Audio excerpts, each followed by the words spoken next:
अस्सलाम वालेकुम फ्रेंड्स, मेरा नाम है उमर और आप देख रहे हैं वर्ल्ड ऑफ नॉलेज।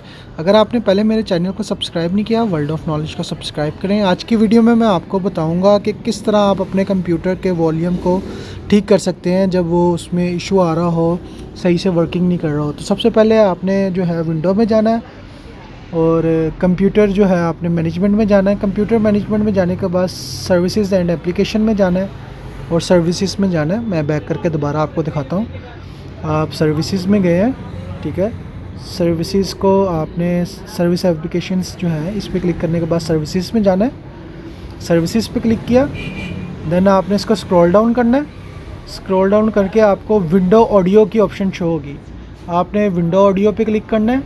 ये देखिए स्टार्ट की ऑप्शन है, आपने स्टार्ट करना है और आपका जो वॉल्यूम है वो ठीक हो जाएगा। तो बहुत इजीली है। अगर आपको मेरी वीडियो पसंद आई हो तो मुझे सब्सक्राइब भी कर लें और लाइक भी कर लें ताकि इसी तरह की वीडियो आपको मिलती रहे। तब तक के लिए अल्लाह हाफिज़।